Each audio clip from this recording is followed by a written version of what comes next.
Hello, my friends. We are recording this on Zoom. If we move to fully online worship with no one in the sanctuary, this is what the Zoom view might look like. So I'm in my office, so I apologize for the clutter behind me. But this is what you would see and what you would hear. And if we were to do music, one of the things that I'm able to do with Zoom is to send you the music that's from my computer. So we're going to pretend that we've heard reflection or just done some ritual. This is before the sermon. And now we're going to have special music from Not Your Mama's Hymns, from Sarah Jebian and Laura Weiss, two of my dear friends. We're going to be singing part of Come, Come, Whoever You Are. Come, whoever you are. Come, whoever you are.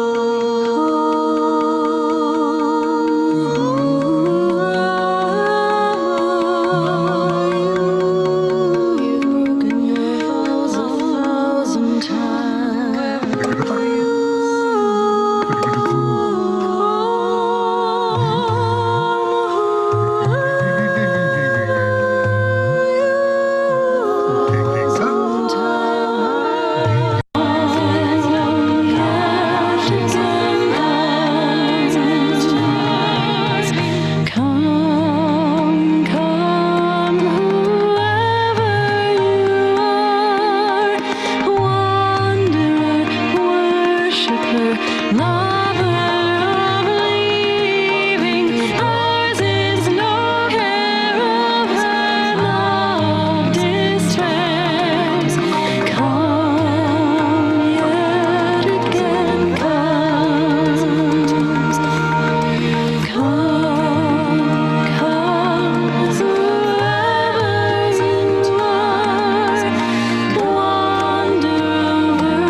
All right, so you should be able to hear me now.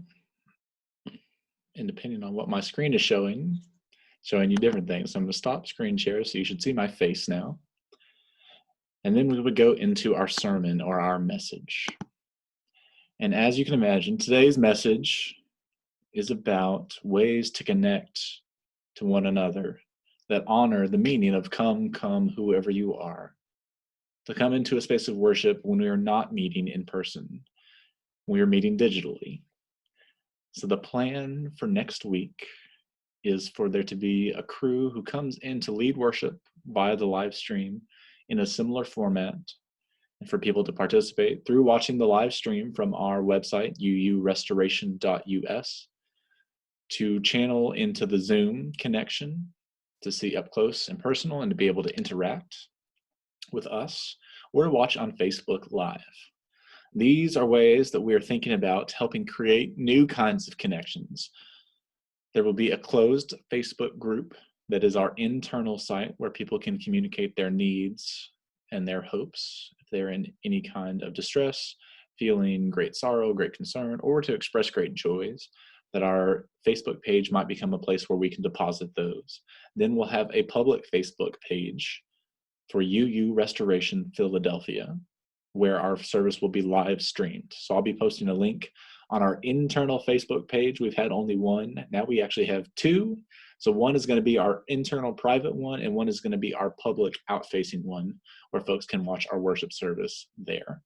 So I'll be helping people navigate that. So you don't need to worry. But what I do want you to worry about is how you're going to connect with each other during this time. As we practice social distancing, we need not practice social isolation. There are many ways to stay connected, not just through our service for an hour and a half on Sunday, but in this time of pandemic related rest, Sabbath, who might you pick up the phone and call? Who might you send an email to? Who might you reconnect with? Go for a walk together, perhaps? Watch the same movie while talking on the phone?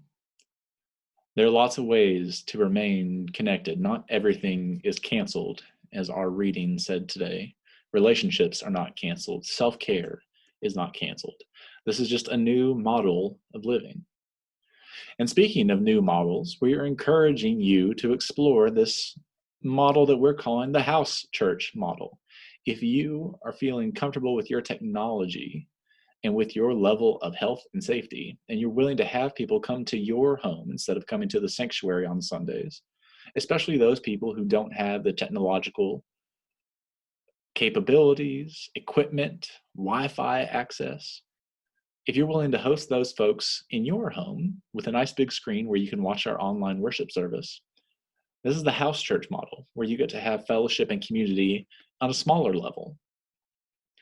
For those who know how to use Zoom, we're asking you to be willing to reach out or to reach out to me and say that you're willing to be a host. For those who have a big screen TV, maybe a smart TV, we're asking you to reach out. These are all answering the questions of how do we care for one another in these times. Recognizing that those folks who are most vulnerable to COVID-19 may be the people who also have the most technological need, and that it may not work out for everyone to go to someone else's place of residence to watch.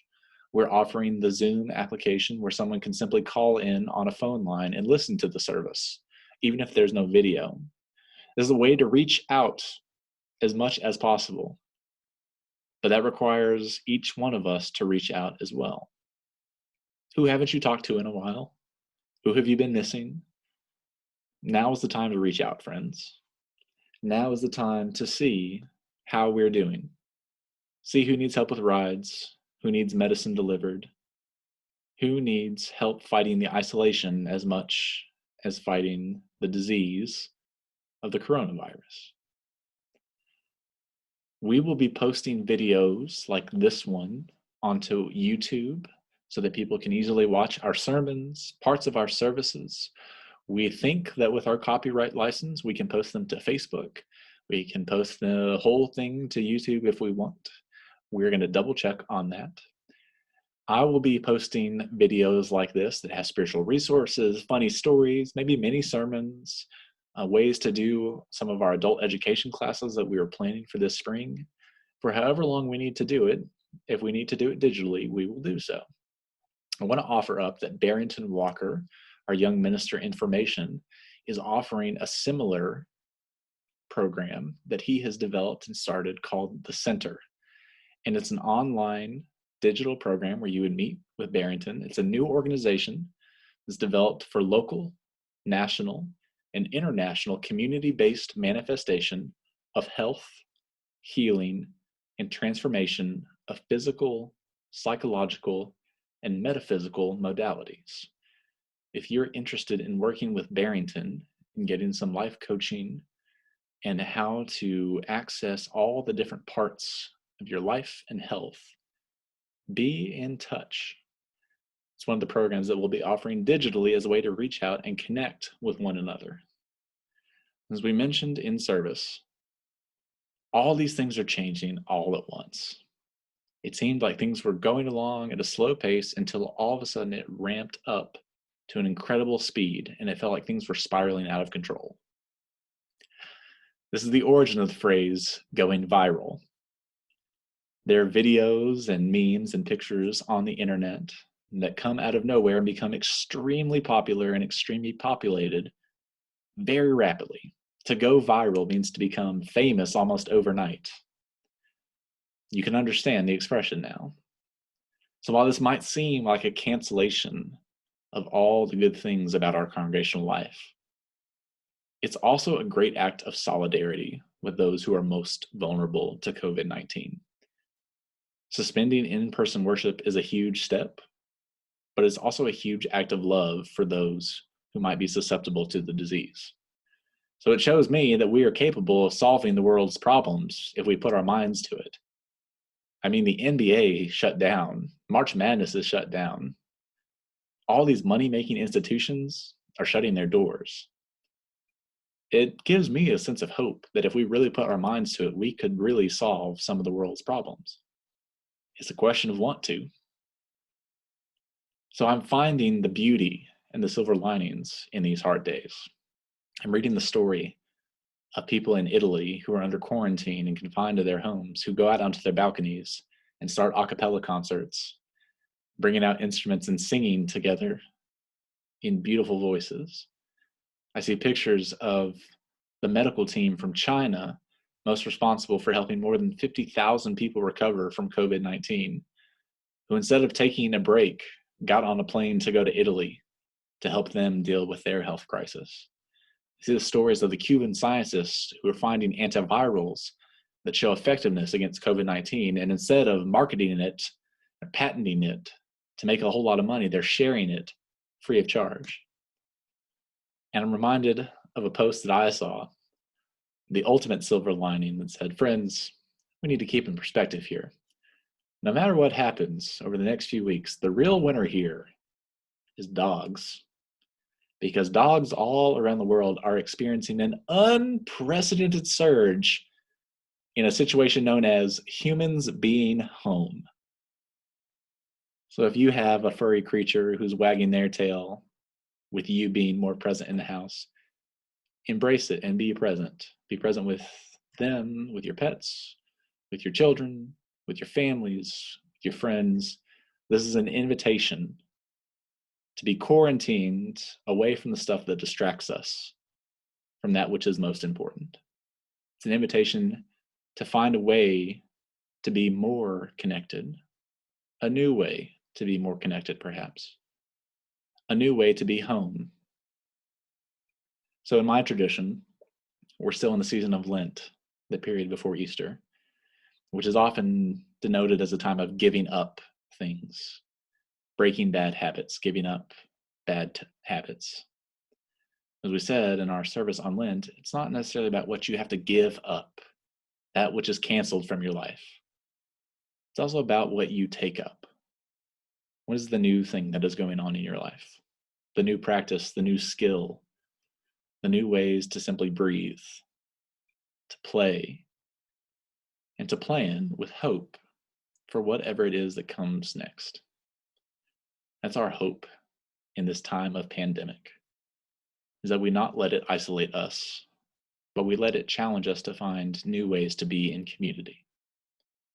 Because for those of us whose faith revolves around not a God or the supernatural, but around the beauty and resiliency of our community, now it is more important than ever to find ways to plug in, whether that is digitally on the internet into our service on Sundays, on Wednesdays if we have short homilies that come up on YouTube, but finding ways to plug in to the rest of our community, however we can.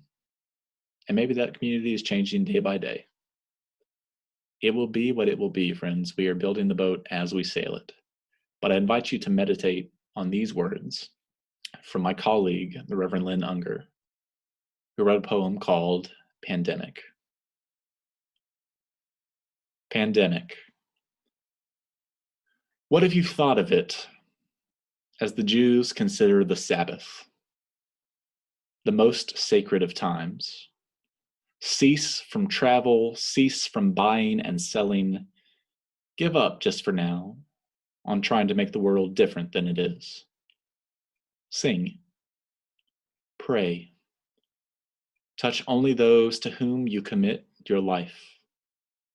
Center down. And when your body has become still, reach out with your heart. Know that we are connected in ways that are terrifying and beautiful. You could hardly deny it now. Know that our lives are in one another's hands. Surely that has come clear. Do not reach out your hands, reach out your heart, reach out your words, reach out all the tendrils of compassion that move invisibly where we cannot touch. Promise this world your love, for better or for worse, in sickness and in health, so long as we all shall live. May it be so. Amen.